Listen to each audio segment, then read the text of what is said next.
Sha'Carri Richardson's rival breaks silence. Heart-wrenching Olympic dream update you can't miss.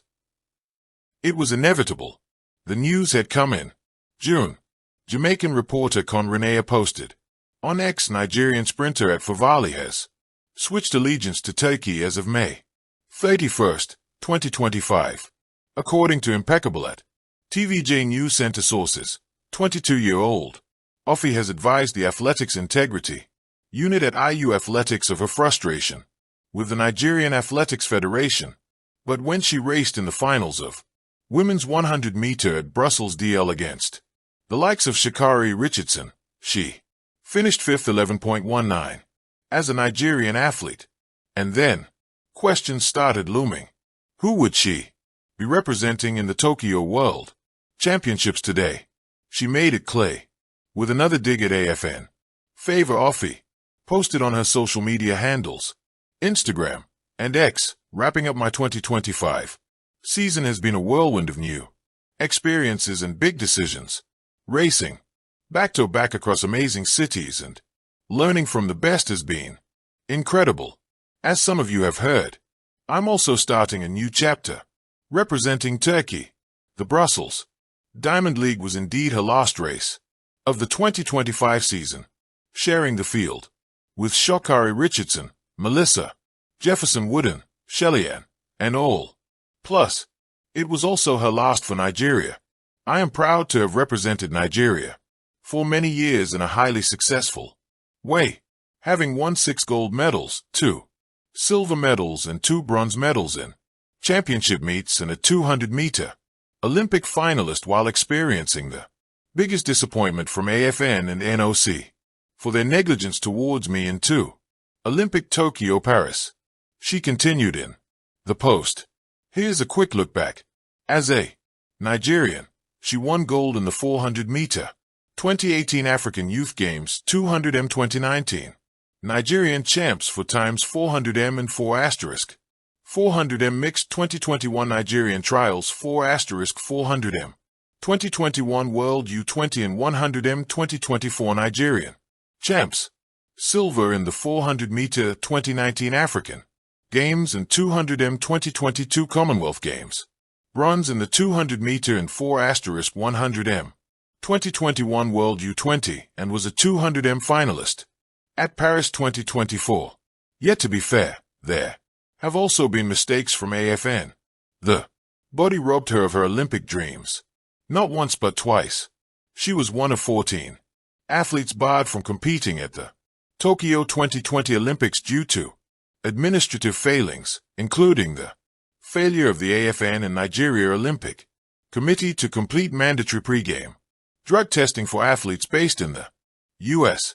And then in 2024, she was not included in Nigeria's entry list for the women's 100-meter event at the Paris 2024 Olympics despite qualifying.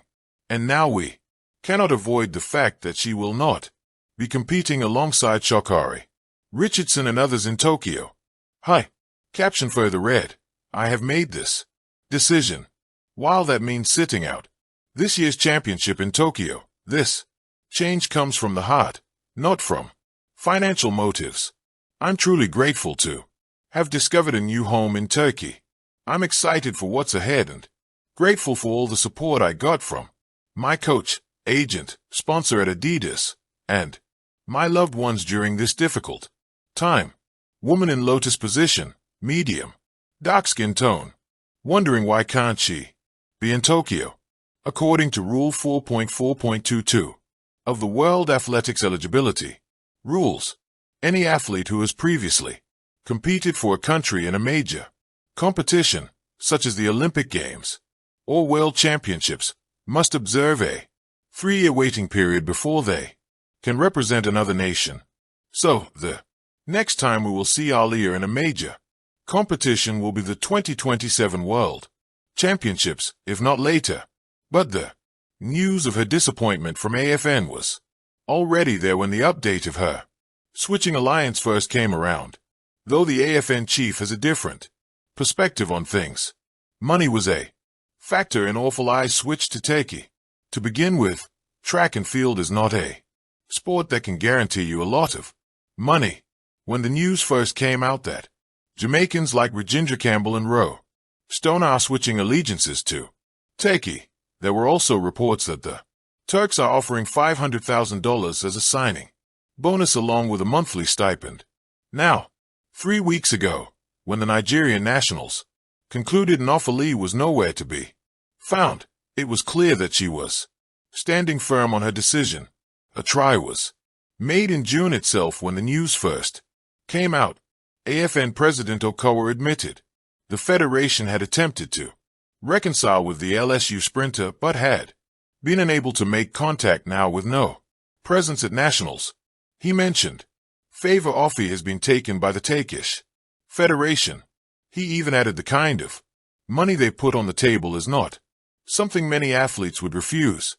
This came in reference to the $500,000 signing bonus.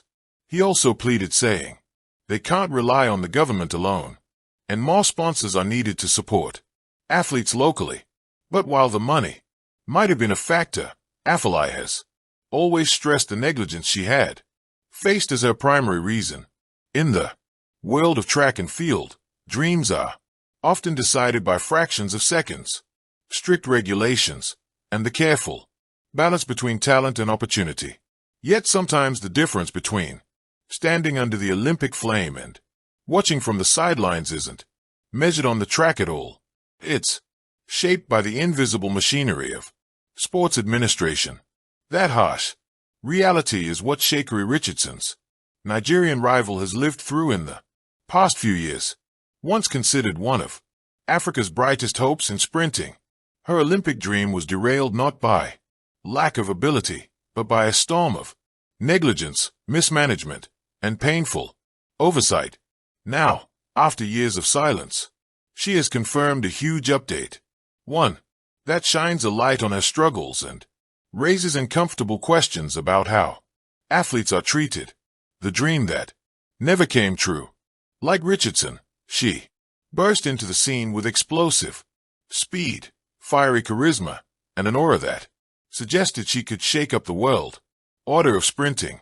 Nigerian athletics had pinned hopes on her to finally challenge the dominance of the Americans and Jamaicans. She wasn't just running for medals. She was running for representation for the millions of fans across Africa. While Richardson herself was famously barred from competing due to her marijuana suspension, the Nigerian sprinter suffered a heartbreak of another kind. A shocking announcement revealed that 10 Nigerian athletes had been ruled ineligible for competition due to the federation's failure to meet out-of-competition drug testing protocols. She was one of them. Imagine training for years through sweat, injuries, and sacrifice only to be told weeks before the biggest event of your life that administrative negligence, not your own actions, had slammed the door shut. Negligence toward me. In her latest update, the sprinter didn't hold back. I was robbed, she admitted. Negligence toward me and my teammates cost us the chance to represent our country. We gave everything. But what did we get in return? Silence, excuses, and no accountability. Her words cut through with raw frustration, yet also a renewed determination. The huge update she confirmed was that she has decided not to walk away from the sport despite the emotional toll.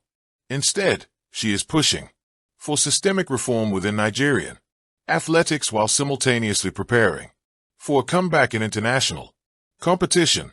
For her, it's no longer just about winning races. It's about fighting for fairness. Parallels to Sha'Carri Richardson's pain.